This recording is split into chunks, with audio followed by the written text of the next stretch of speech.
Magandang araw sa inyo lahat mga bro, ano yan. So meron tayo ditong gagawin na RS125 na FI. So magpapalit lang tayo mga bro ng kanyang guide. Tapos i-check natin yung kanyang timing chain, tapos yung kanyang tensioner. Pasensya na kayo mga bro, maingay kasi nandito tayo sa kalsada.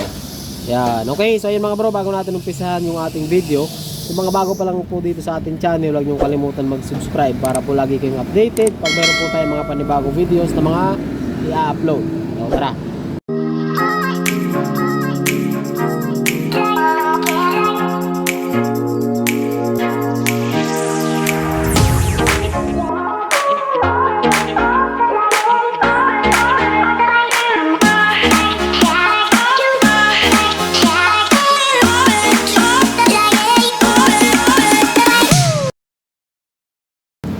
Yan mga bro, so para dun sa mga naka RS 125 or parehas lang ito mga bro ng XRM, kasi yung makina nito hindi siya kagaya ng makina ng carb type. Kasi yung carb type natin meron siyang chain guide, ito mga roller, tapos ito FI, yung isa nga carburetor, di ba? So pag magpapalit kayo ng roller mga bro, kailangan nyo lang tanggalin to. Tatanggalin natin yung buong fairings para ma-expose natin yung ito. Kasi ang guide niyan mga bro, ang roller pala no, ang chain roller guide niya ay tatlo. Isa doon sa gitna, tapos dalawa dito. So mamaya makita natin yan. So ang gawin natin, kalasin muna natin yung fairings niya para makita natin yung kanya makina.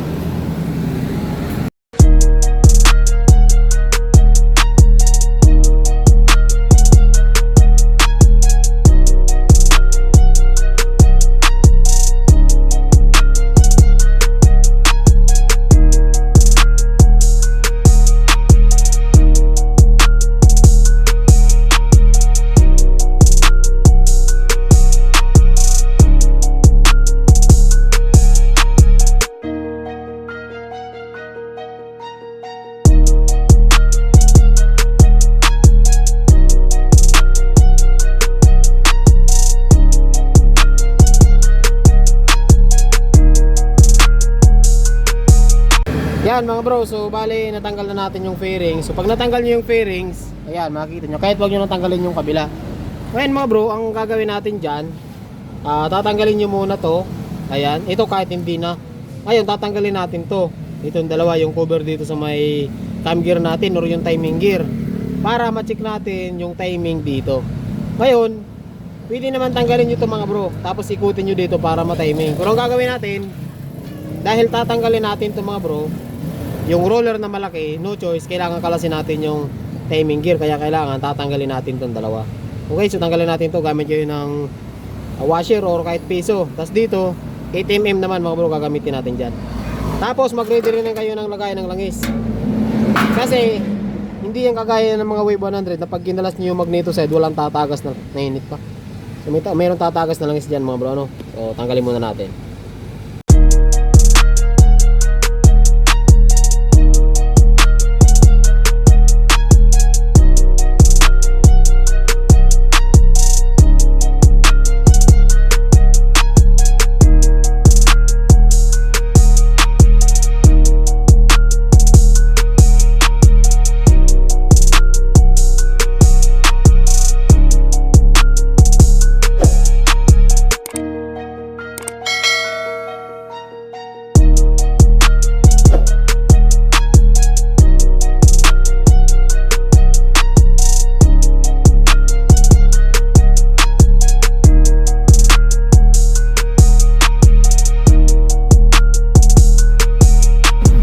Yan mga bro, kung makikita nyo, bali nakalas na natin yung ating magneto. Napulit lang yung gasket oh. So dito, pagka kinalas nyo yan mga bro, ganito yung makikita nyo. Yan, ito yung ating starter gear. So tatanggalin nyo yan mga bro. May pin yan, tapos ayan yung washer, yung bushing. Yan, tapos may pin. Mainit po eh. Yan. Tapos dito mga bro, kailangan nyong gumamit ng puller. Pero tatanggalin muna natin ito mga bro, kasi merong bolt yan eh. Ayun o, 19. Ay 17 pala. Kasi baril. Wala. Yan mga bro. So gamit kayo ng 17mm. Yan, mas maganda kung meron kayong impact. Ngayon kung wala kayong impact mga bro, meron tayong tutorial kung paano kalasin ang magneto at yung bolt dito na hindi gumagamit ng impact. Kasi ngayon uso na yung mga ganito eh. Malaking bagay din naman kasi mga bro pag may impact talaga. Init. Yan. Tapos meron pang washer. Diba? Ngayon mga bro, sa pagbubunot ng magneto, kung matigas, nagkataon na matigas, walang nut, possible na mabusalsal to. Ngayon, ang gagawin nating diskarte, lagyan nyo muna siyang nut. Ayan. Tapos ipantay nyo lang siya dito, ipantay nyo lang siya dyan. Ayan. Ayan. Para pagka, kung sakali man na ipuller natin, hindi bubusalsal yung thread nung sigunyal. Kasi yung pinaka shafting na yan, sigunyal na po yan. Pag nasira yan, patay tayo dyan. Ayan. Okay? Mataas niyan, gamit tayo ng puller. Ayan. Luluwagan nyo lang muna yung puller mga bro. Tapos ipasok nyo. So hindi po siya kaparehas ng pang wave 125 ano. Ay ng pang wave 100 ang puller nya. Pang 125 carb, parehas.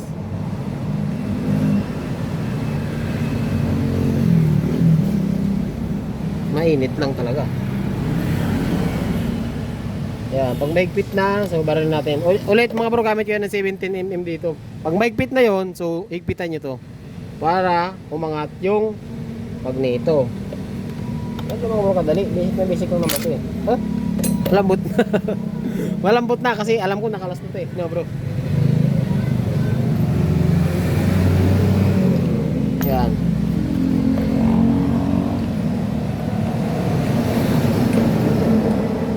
Yan.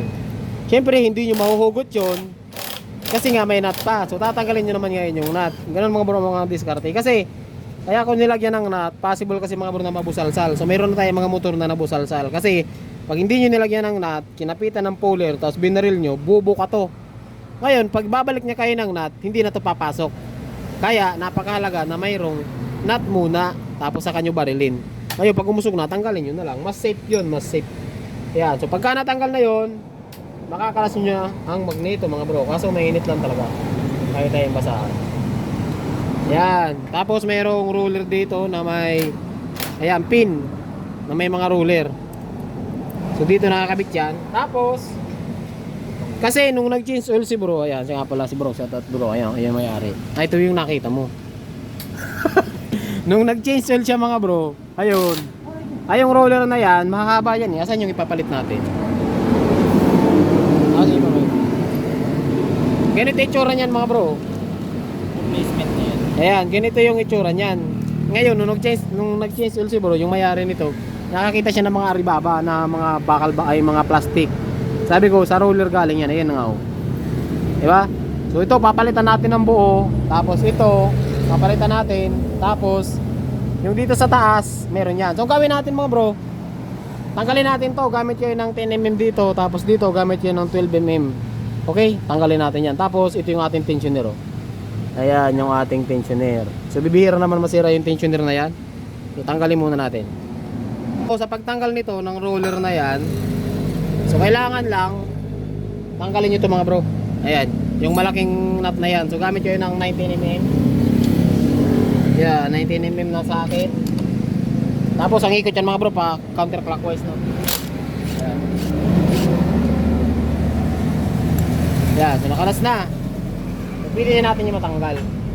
Ngayon, ang alam ko kasi mga bro, yung napalitan natin ito, wala siyang kasamang ayang bushing na yan, ayan. Ano na to bro?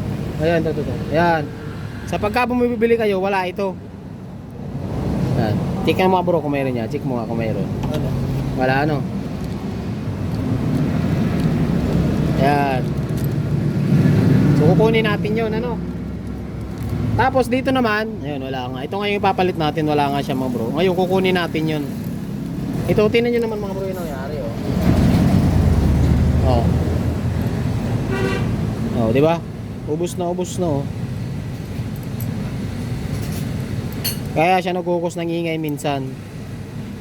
Kasi ang guide nito mga bro, ng roller ng wave na FI, tatlo. Ito, tatanggalin din natin to. So gamit kayo dito mga bro ng alin. Ano yung alin natin? Yan. So ang size naman yan ay, kung hindi ako nagkakamali ay 5mm. Tanggalin natin yan. So ang ikot din nito mga bro, paluwag. Ganun din yung normal na ikot. Hindi siya kagaya ng mga Kawasaki ng mga RAW 0135 na mayroong mga bolt na ang ikot ay pakanan. So dito sa mga Honda halos puro pakaliwa. Ayan. Okay. Pag natanggal yan, ayan, makakalat nyo na rin to. Ayan o. Ito may tama na rin o. Ito pwede ito pagtyagan eh. Kaso palitan na natin lahat. Ito mga bro, tanggalin natin to. Gamit kayo dito ng 12. At saka ito 10mm tsaka 12mm ang gagamitin natin dyan. Ayan, alas na. Okay. Tapos 12.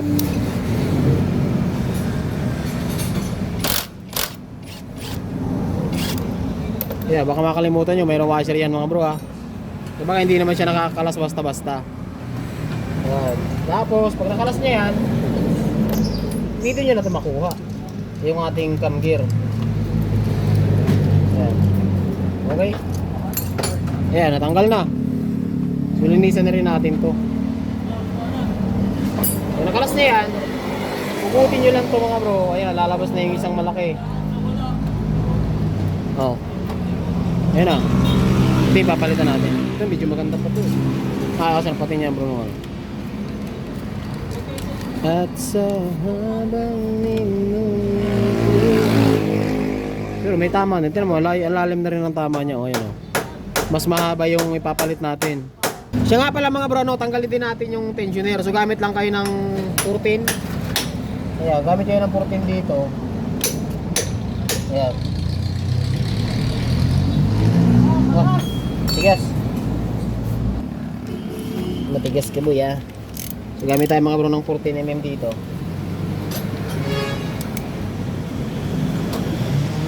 Tapos 3 yan dala-dala. Wala na bro. 14.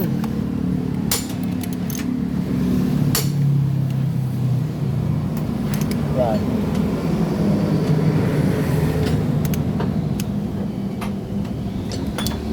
Yan. Ano yung kadaldi? Ha? Pagtagtag ng grasa, hindi basta-basta Ah.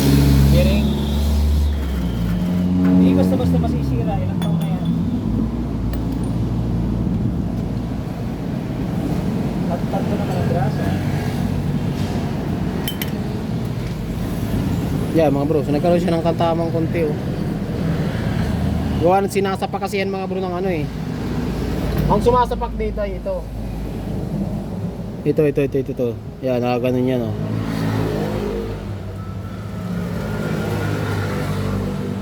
Sugat yung goma.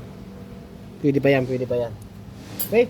So ngayon linisan muna natin. Tapos mamaya babalikan ko kay mga bro pag ikakabit na natin. 2 hours later. Yan mga bro, so welcome back tayo. Ngayon naman ay ikakabit na natin yung mga roller na papalitan natin. So tanggal na. Ganyan lang mga bro pagka kinalas nyo ha. Yan, ito kahit wag nyo natanggalin yung mga yan. Yan. Problema nga kasi nito, mayroong pantagas yung black bro no? Pala, sinabay na natin eh. No. So dito mga bro, ang kailangan nyo gawin, ipasok nyo muna to dito. Ngayon, pwede kayo maglagay ng alambre. Ipasok nyo dito, tapos kunin nyo. Ngayon, kung matyaga kayo, pwede nyo yung kamayin lang mga bro. Ayan, kamayin lang natin. Ayan, pag ayaw, tangkipin natin. Ayan. Okay.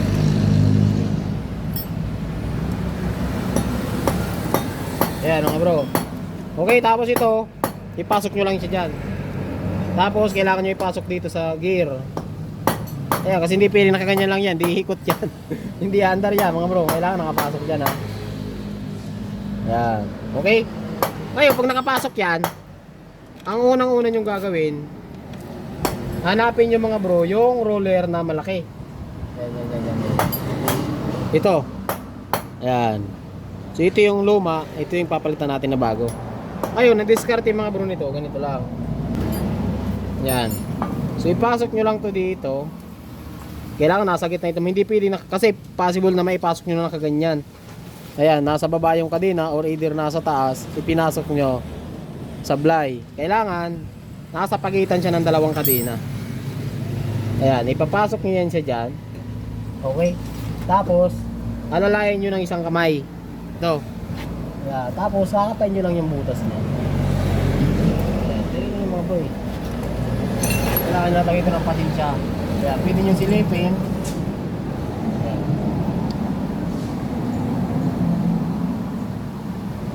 Yun. Pasok, diba? Tapos, ipitan nyo na. Diretsin nyo na.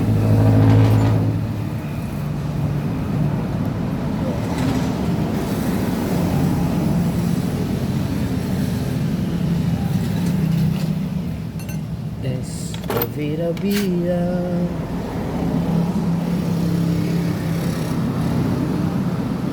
Ayan. So pag maigpit na mga bro, ang gawin nyo, ikot-ikotin nyo. Ayan. So ang normal, dapat naikot yan. Ngayon, pagka matigas yan, ibig sabihin, sablay yung kabit nyo. Pagka matigas yan, dapat naiikot. Yan. Yan. Dapat naiikot ha. Okay? So ngayon, dito muna ito mga bro. Dito muna tayo sa kabila. Yan. So isusunod natin dito mga bro ay ito yung luma. Ngayon, sinasabi ko sa inyo mga bro, ito parang hindi na ito stock bro ay. Ginawan lang ba ito ng paraan? Yan. Ewan ko lang yan. Ang totoo nga nito, dapat nito may washer ito eh, na malaki. Yung sa isang nakakabit yung RS, mayroong washer na malaki dito eh. Ayan o. Kung tingnan mo noon. Para siyang ano lang, parang bakal na. Ang normal kasi nito bro, parang nakaano pa siya doon, naka-usli, tatanggalin, no? Parang ano lang siya eh, parang tubo lang eh. Oh. So tatanggalin natin to mga bro ha, kukunin natin to. Tapos kakabit natin yan dito sa bago. Yan. Okay, tapos saka natin ikakabit to. Okay, kabit na natin.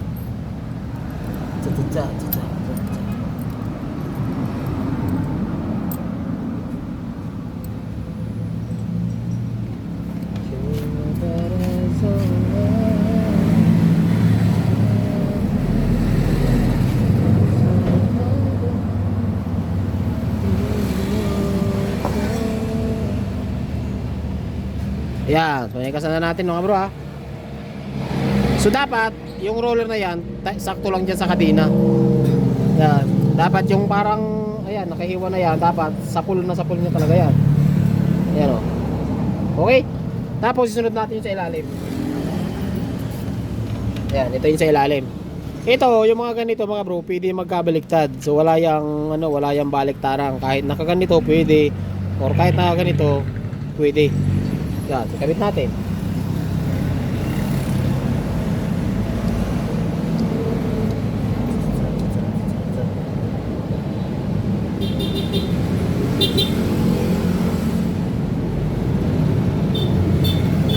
Saan naman yung halin?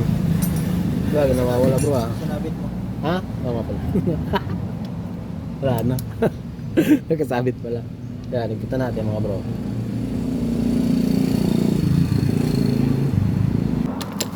Yan mga bro.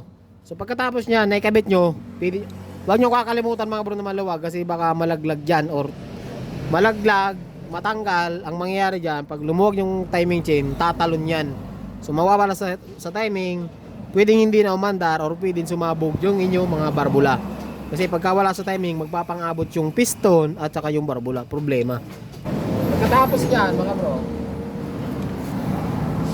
kabit na natin to. Ngayon para hindi ka mahirapan, unahin nyo na to. Ayan. Tapos pagkakabit ng magneto, ayan, mayroong hiwa. Tatapat niya dito sa may kunya. Ayan. Kasi pagka yung kunya nandito sa gilid, tapos ito nakaganito, baka kahit magdamag kayo magpasok, din yung mapapasok yan. Ayan, may kunya yan ha. Ayan, may kunya. Ayan. Ito rin yung salpakan ng kunya. Kailangan titingnan nyo muna yan mga bro. Ayan, parang gano'n. No? Para smooth na smooth lang. Yun, di ba? Kasi pagka hindi magkalapan yung kunya na yon, hindi nyo may papasok talaga yan. Kahit anong gawin nyo. Ayan, tapos meron yung washer. Ayan. Tapos yung ating 17mm na nut. Ayan.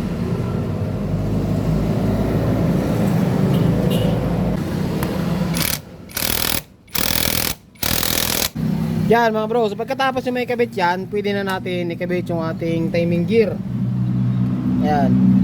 So siguraduhin nyo lang mga bro na naka-timing na to dito ano, kasi ang mangyari kasi niyan mga bro, pwede nyo may kabit, diba, nakaganyan siya. Oh. Tapos sinalpak nyo na to, hindi rin na-under yan or possible pang matukod. Napakahalaga mga bro, kailangan naka-timing na muna yung piston. Ayan, naka-timing na muna yung piston. Ngayon, ito kasi mga bro, wala siyang mark, hindi kagaya ng ibang mga motor, mayroon siyang mga mark dito. Ayun, palatandaan nyo na lang mga bro. Kita nyo yung bolt na to. Ayan, yung kita nyo yung bolt na yan. Diyan nyo na lang iharap yung T. Ayan, so dito kasi meron tayong makikitang letter. Ayan, yung fire ay yung F. Ayan yung fire, tapos ito yung T, yung tama. Yung T ang itatapat natin dito. Parang ganito mga bro. Ayan. Ayan. Ayan. Ayan. Kailangan nakaganyan siya. Yung T na yan, itapat nyo siya dito. Yan, huwag yung F. Kailangan yung T na nakatapat. Yan, ngayon, pag nakatapat na yan, yan, pag nakatapat na yan, ibig sabihin yan, yung piston, nandito na. Ngayon, kung hindi kayo sigurado sa piston, paano ba natin nalalaman yung piston, walang tinginan? Tanggalin nyo yung spark plug. Tanggalin nyo yung spark plug, tapos tingnan nyo yung piston kung nasa taas, or gamit kayo ng flat screw, or kahit anong pinipansungkit doon sa spark plug para makita nyo na nasa taas na yung piston. Okay? So pagkatapos nyan, wag nyo munang ilalagay yung ating tensioner. Kasi pag nilagay nyo yung tensioner, magkakaroon ng tension, ang kadena nyo iikli, mahihirapan kayo magpasok nito. Okay? So ang gawin nyo, wag nyo muna ilagay yung tensioner, ipasok nyo na to. Pagkapasok nito, saka natin ilalagay yung tensioner. Ngayon, paano ba mga bro? Sa pagpapasok nito, kailangan lang itong mark. Ayan yung mark. Kailangan lang nakapasok yan dito. Tapos, ito pa, marami nagkakamali dito mga bro. Kasi minsan, yung tin na yan, dalawang beses magtatapat dito yan. Isang exhaust stroke, tsaka isang compression stroke. Ngayon, pagka naka-exhaust stroke yan mga bro, nasa tirin yan, ang mangyayari yan ganito. Napakita ko sa inyo. Ito mga bro. Ito, pansinin nyo yung ating camshaft. Yung camshaft natin, nagagalaw ko siya ng ganito. Ayan, nagagalaw ko siya ng ganito. Ngayon, ikutin natin mga bro para makita nyo sa susunod. Baka dito kayo magkamali. Ngayon, pag inikot ko yan, ay, ikutin natin. Ayan. Inikot ko na. Ayan o. Hindi nyo siya na magagalaw ngayon. Ngayon, pag sinalpak nyo to dyan, na hindi siya naka-rest position, may problema. Mga bro, magkakaproblema kayo dyan. Kasi nga, hindi siya nasa relax yung atang hindi siya ang nangyari dyan mga bro, yung cam loop niya nakataas, hindi siya naka dun sa baba. Kailangan kasi yung cam loop natin para maging relax siya, kailangan nasa baba yun, hindi siya nasa taas. Ibalik natin.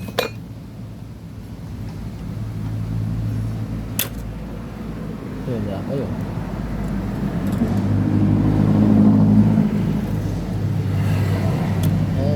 Yan. Yan. So dapat ganito Yan, dapat nagaganyan nyo. Pag nagaganyan nyo, ibig sabihin nasa compression stroke yung ating barbula, naka-relax. Nakasarado sila parehas. Yung kanina kasi nakaangat yung nakaangat yung exhaust. Ito nakasarado yung dalawang barbula natin.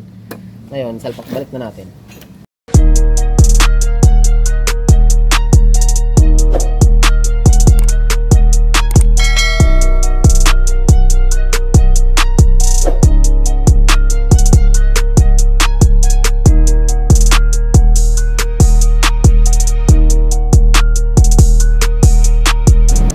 Yan mga bro. So yung T nakatapat dito, nasa timing. Tapos yung dot na yan nakatapat dito. Tapos yung parang pang may sporty mga bro, ayun nakasalpak doon sa may cams. Tapos siya kanyo ilagyan ng lock. Yan.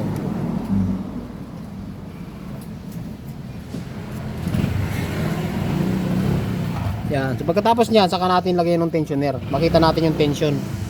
Kasi pagka hindi nyo nilagyan ng tensioner mga bro, yan lawlaw yan Ayan lawlaw yung kadena. Nasaan na yun bro yung yung plastic? Hindi, yung plastic nakapasok ba? O nasa loob? Nasa loob. Ayan, nakapasok na pala mga bro yung una muna yung mahaba na yun na tubo na may goma sa dulo. So sipasok nyo to. Ayan. Ayan. Tapos meron siyang washer na brooms, ayun o. Copper ay tanso.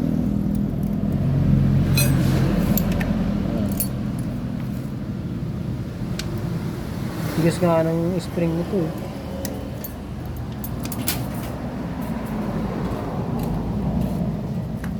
Ano? Brake fluid. Brake fluid, saglit lang bro. Yan mga bro ha. So bali nakabit na natin yung tensioner. So ngayon ang gagawin natin, higpitan na natin itong mga brong 4 ay 14. Higpitan na natin yung tensioner.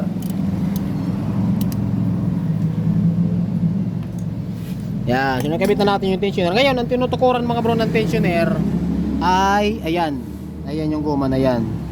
So siya nagbibigay ng tension dyan para yung kadena natin magkaroon din siya ng tension. Kaya nga tensioner, di ba?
Yan mga bro, so update po tayo. Ayan, kung makikita nyo, bali natakpan na natin, i-balik na natin yung gasket, tapos yung head. So ngayon, subukan natin siyang pandarin. Ano mga bro?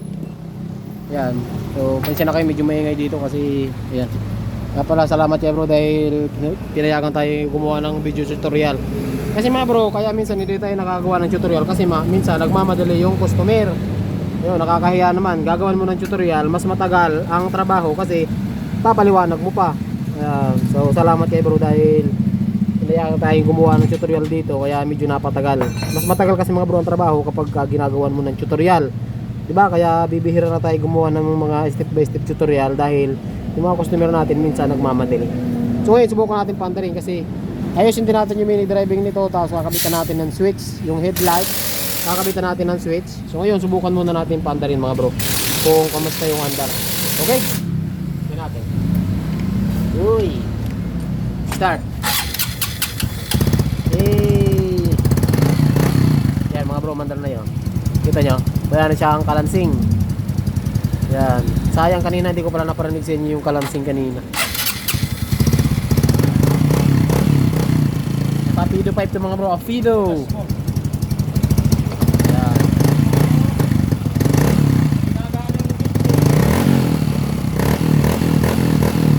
Buti hindi ka nahuli nito. Buti hindi ka nahuli. Hindi naman bawal yun, ano? Kahit sa Binyan, nakakadaan ka na ba sa Binyan? Dito pa may quit. Ha? Yan mga bro, so siguro dito lang yung video natin, ano? Hindi ko napapakita sa inyo kung paano natin yan ibabalik yung ating mga pinagtatanggal na fairings. Napakadali lang din naman kasi masyado na mahaba yung video natin. So hanggang dito lang yung video natin. Magandang araw sa inyong lahat at ride safe lagi mga bro.